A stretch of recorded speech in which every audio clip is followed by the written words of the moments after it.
You are. So good morning, good morning, good morning. It is Monday. Woohoo. Um, I am actually very excited. This is my daughter. Probably most of you have seen Sarah if you've been around for a while. It feels like you're like way back there. Anyway, it is great to see all of you this Monday morning. Last week we were busy with the hurricane issues, so we're done with that. We put that over to the side. Good morning, David and Maggie and Robin. It is great to see you all. I love that the conversation this morning is about blessing. I was kind of sitting, waiting for what was going to come in about the conversation, and that it was about, how can we find the blessing? And it's perfect because Sarah actually has a lot of training in trauma and helping people find those blessings. So good morning, Catherine. It's great to see you. So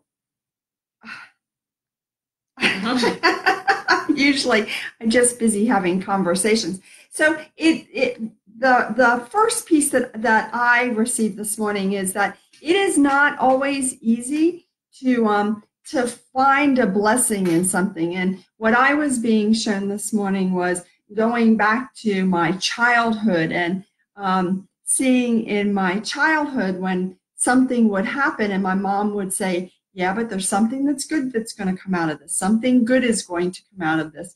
And so it was that reference for me that brought me to this. Like, what an awesome training to have where you start practicing looking for what the good thing is. Like something happens to you, you have some sort of trauma or heartache or disaster that happens to you. Can you actually, when you have an opportunity to step back from it, can you step back and really see what the positive aspect of it was? And that's an awesome practice for all of us. So I love that is what came up. And you actually had an example or two that you were popping in. I did, and as you were speaking, I actually was thinking about how this is becoming more and more recognized even in the mainstream. So I'm from DC. Well, yes, but no, because I was born up there and then we moved. Life story aside. And DC and it's kind of rippling internationally is this huge movement to have what they call peer support specialists. And so I worked in mental health, and it's where a client who's kind of overcome whatever trauma, addiction, difficulties life has handed them, and they've gotten themselves to the point where they actually go to a training, and it's really intense. It's a couple of months, and they have to take a big test at the end, and then they become, in addition to the clinical team. And so at my agency, we had an amazing peer support specialist on our team. She had 19 years of sobriety. And when she would meet with the clients, it was amazing to see the differences, because there's always this kind of clinical space where it's not like I can disclose my difficulties to a client, but she can. And so even people who have been able to kind of find the blessing and figure it out are being recognized in a professional capacity as well, which is really cool. But I think the story I was talking about with my mom is one of my clients. When I first met her, she was homeless with a 1-month-old, 3 kids in the system, and crying on her mother's couch. She had been in jail, had attempted to kill herself and her children. And that's after a life of really, really difficult, family and addiction, being homeless, all that. And when I first met her, it was really hard to look at her and be like, wow, this is such a blessing. Like, look at your life. Like, this is awesome. And it was kind of a like, oh my, like, what am I going to do?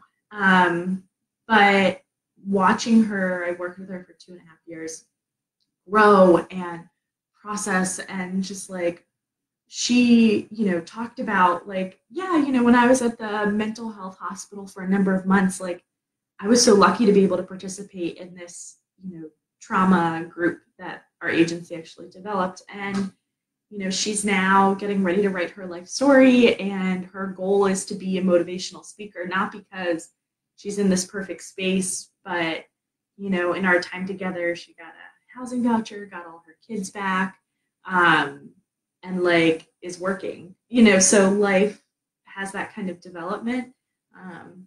She's awesome. Yeah, a lot of good things to say about her. So there's lots of opportunities for us to look at this woman who, attempted to kill her children, and to make a judgment, to say, she's hopeless. There's nothing that's ever going to come out of it. She needs to be, fill in whatever the blank happens to be. But the awesome thing is, being able to find where the blessing is. Where's the amazing part? Where's the part that's, wow, that happened for a reason, that there was something good that came out of it. So good morning, Felanice and Elaine and Melissa and Aaron. Wow, look at all you. And Lauren and Nikki. Yeah, good morning. It is great to see you all. It's that we're talking about that idea about how you can find something out of what looks like nothing. And there's certainly tons of opportunities in our lives for that to happen. We all have trauma and heartache, things that have happened to us, whether it's a natural disaster or something we would just claim as a disaster. And it's, can we really look at that and say, like, at some point there was something good that has come out of that. So I know I've had this conversation with you all before about my brother, that my brother committed suicide. And for many people, suicide has been a traumatic event, to have someone in their lives commit suicide, and it absolutely is. But 10 years later for me, actually it's now 15 years later, look at that, 15 years later, it's an opportunity for me to say, wow, what an experience it's been for me to really relate to people over the years. There's been a lot of people that I've met who have had someone commit suicide in their life, and it was an opportunity for me to be able to relate to them and say, this was my experience and this is what I noticed. And so what might look like something totally awful and there can never be anything good about it can actually be something really great. Well, and then on maybe a different side of the die as well, I've had the opportunity to work with people who have attempted suicide. And so being in that environment, and whether it's sympathizing with family and being able to, I had one client, she put straight pins in bread and swallowed it. And then insert a number of medical issues resulting from that. And working with her son, who his perspective was that this was, this is attention seeking, and, how could she do this to me? And being able to draw on my experience to sympathize and empathize and process with him from a different space than someone who hadn't had that life experience, kind of was I was thankful, I was able to present myself in a different way. And really help him understand that this was not something that was to hurt him, and that he in turn was able to kind of forgive his mother and go and support her in a way that he wasn't previously willing to do. And I think it really helped with her healing process, and she's in a better space now because of it. So absolutely. So there's always things that can happen to us that we can use later on down the road, and we have absolutely no idea how we're going to use that. And as Sarah was talking, what I was being shown was there's lots of things that we classify as disasters, not necessarily just things like what happened in the Bahamas. Of course, we live in South Florida, so that's a big one for us here.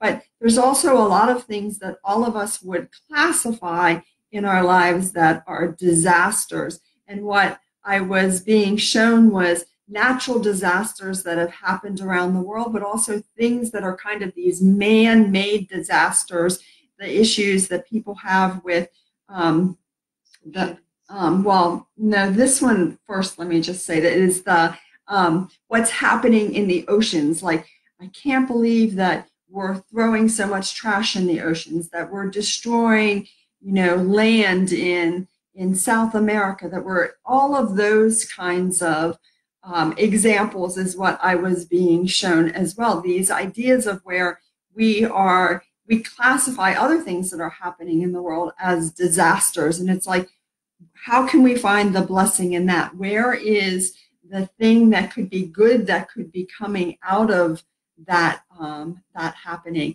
And I love that one, because if we talk about how we're polluting the oceans, we'll use that one as the example. As we pollute the oceans, that it's an opportunity for technology to come forth, for new businesses, for places where people can step forward and really help the oceans. There's an organization, I think it's called 4 Oceans.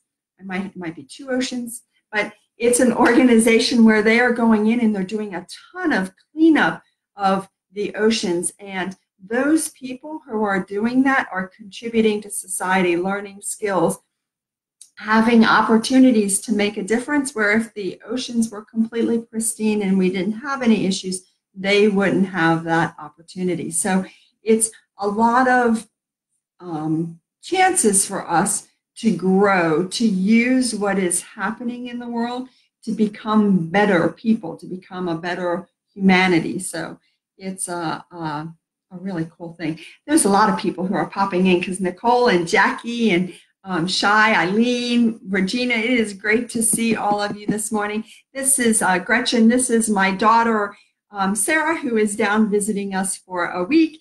And she popped in, I don't know, probably, back in November last year. Or if you caught this special, my dad and I did one back in February.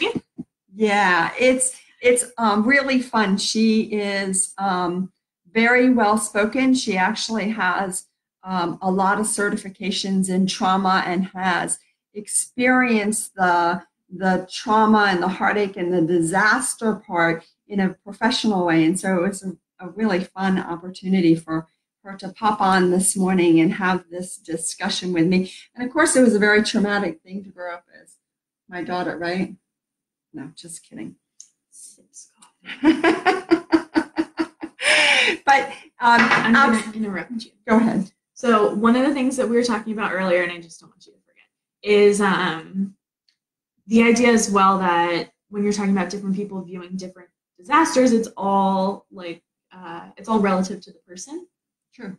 And so one story that I had with a client, she was in a trauma group and she came back and she was really upset. Now, mind you, her life story is a doozy. But so she, comes in with this, I have this big trauma and, kind of almost a little conceited in her trauma.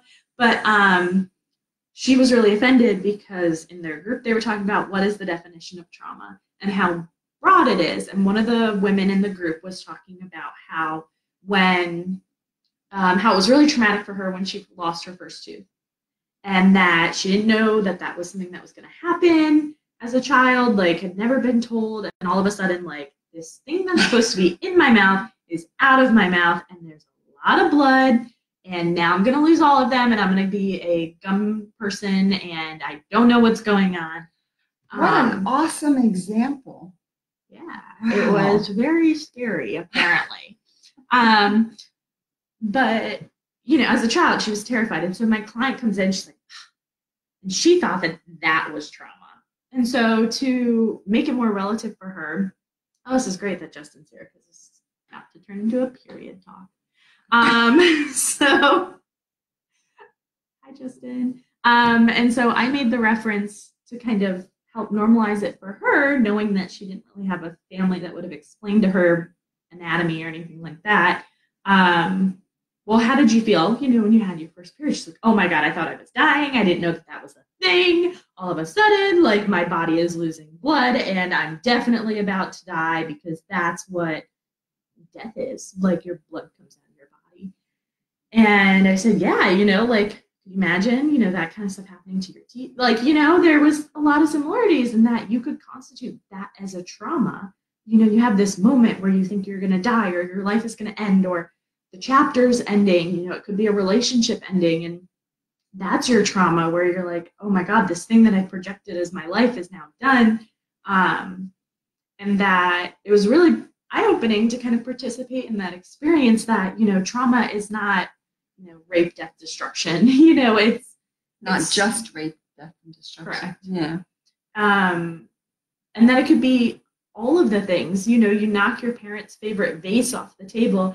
Not that I've ever done that. And, you can't picture anything happening beyond that.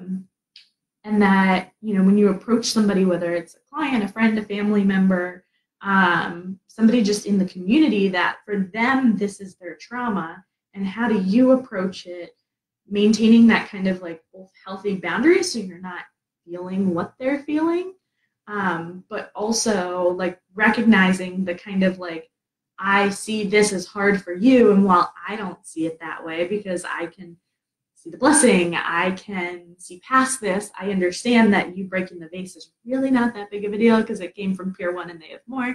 And like, but I understand your feelings. And so how do you approach somebody with that without kind of leaving them feel dismissed or amping it up so that they become even more kind of in the storm? And one of those things that I developed kind of along the way, and I don't know if I stole it from my parents, so we'll see, but the idea of how to watch someone on their roller coaster without riding it, and understanding that they might be going through a loop-de-loop or a stomach drop, and you're standing there and you can see it, but like you can also see the end of the roller coaster and you know that they'll get there.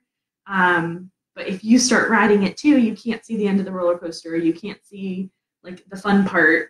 I don't like drops, so upside downs are my thing. So like, you can't see the joy and the happiness in it. All you see is the ground coming at your face a million miles an hour. I'd love to take credit for that, but I think you probably picked that up somewhere along the way. But it's a great example, right? If you can take a step back and you have an opportunity to see the big picture, but somebody else doesn't, that it's an opportunity for you to go, wow, this is okay. You've got this. You're handling this. You're managing that. Yes, I know you just went through a big loop-to-loop and you can't tell which way is up, but I can see it. I can see the bigger picture for you, and it's okay. What an awesome example. I absolutely love that one.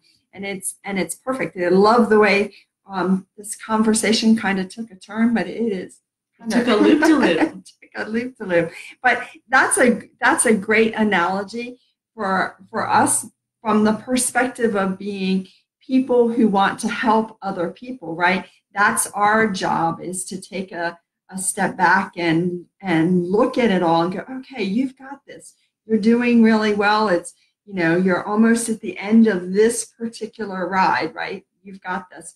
Such an awesome example. Good morning, Eva and Shantice. I saw that Shantice popping in. It is awesome to see you all. We're talking about how you can find the blessing, the thing that is what comes out of the trauma and the disaster and the heartache and the things that happen to you. Or, as I said, we just made this loop-de-loop into talking about how we can help other people as well. And of course, there is the opportunity. Sometimes that's the blessing, is being able to take your trauma to help other people. True. Absolutely. And there are lots of opportunities for us to do that in the world, right? And as Sarah will tell you, I have been practicing and being able to help other people see their heartache and their blessings as something that is good, because what I used to do is like, that's just your issue. Come on, get over it. Let's just move on. And instead now being able to help them work through that and help them understand what's going on and see what we can do to help further. What do we need to do to move on past this? I keep seeing the Bahamas as something to chat a moment about, because if you live in South Florida, there is lots of things being stirred up with what happened in the Bahamas.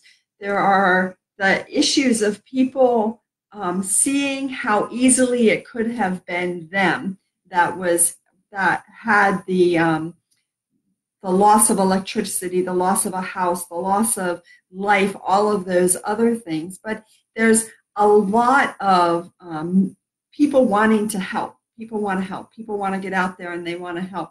And sometimes people are dipping down into their own trauma, right? Does that ever happen in the community where people are working with somebody, but they end up going down into the muck and the mud with the other person? Like, they haven't dealt with their own issue of it. Maybe there's somebody who, I'm like, blah, blah, blah, blah, move all that stuff out.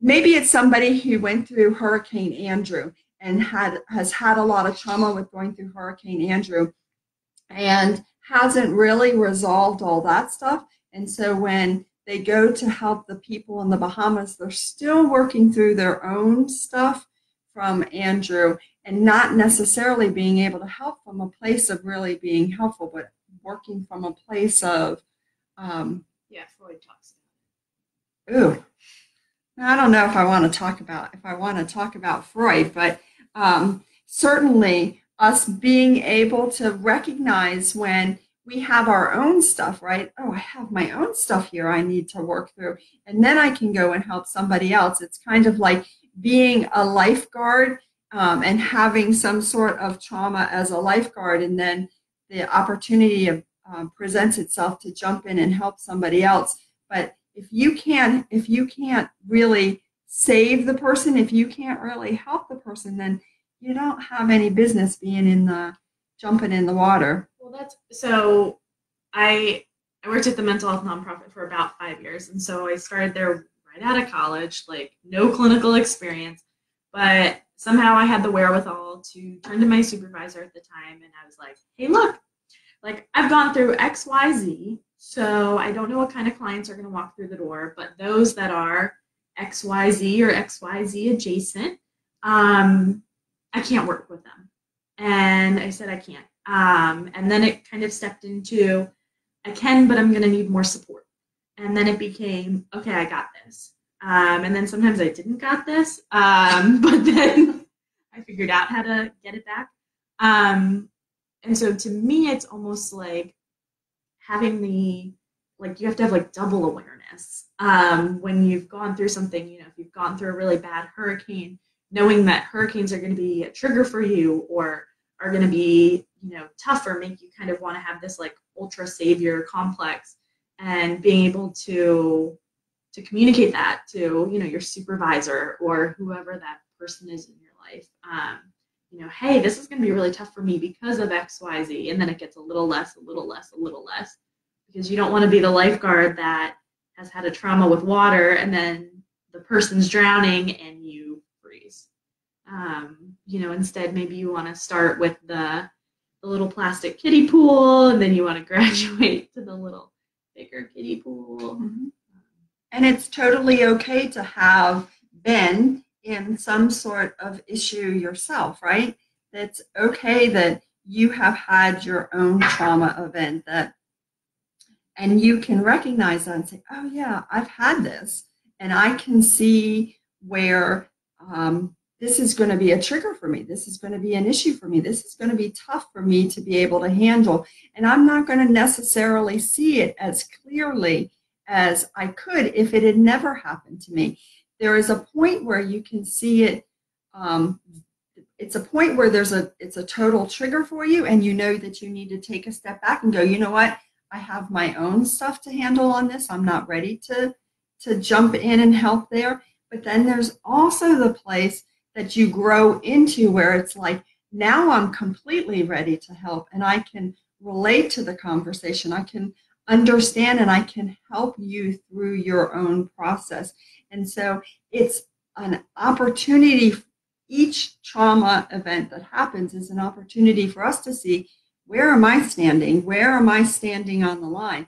Am I, still at the beginning of healing my own issues, or have I progressed far enough that I can actually throw down a rope or throw down some sort of assistance and not be jumping into the pool with them? That's what you're talking about, right? Sure. That's absolutely right. So, Vicky, it's great to see you. And Kate, we have really been talking about being able to find the blessing in anything that happens in our life. And it's really just a practice that we start getting into, that whatever happens in our own lives, that it's like, okay, at some point I'm going to come to the place where I can go, okay, why did this happen? What is here for me to take away and put in my backpack? It's a really weird analogy that I'm being given, but it's like we all have these backpacks of skills and things that have happened to us, and it's like we know that we're going to take this with us and we're going to be able to use it to help other people down the road. But there are certainly things that happen to us that are not necessarily that some things you just need to leave on the side of the road. And that's really good. Let's just bury that. We don't need to have that with us at all. But these skill sets, these things that have happened to me, I'm going to put them in my own backpack and take them with me, because I'm going to be able to use them when I get down the road. And sometimes your blessings are blessings, and some days they suck. Some days you're like, not a blessing at this moment. But, it's also okay to kind of have that back and forth, because you're still in that processing state. It doesn't have to be like, oh my God, flowers and rainbows, this really horrible thing happened and it's awesome all the time. You can have those days where it sucks. Like that's, there's permission for that too. Absolutely. I love that. We don't want anybody to be running around constantly being, all Care Bear and love and rainbows and unicorns. It's absolutely important to be able to say, this day really sucks and I'm not happy about it, but I know I'm going to move through it. Robin, the toolbox, that's another awesome example. It's the toolbox, the things that you're going to be able to pull out. And that's really funny, because I'm seeing the toolbox and it's like somebody with their head in the toolbox pulling out tools and throwing them over their shoulders, like, no, this isn't it. No, that's not it. No. Here's the tool that I need.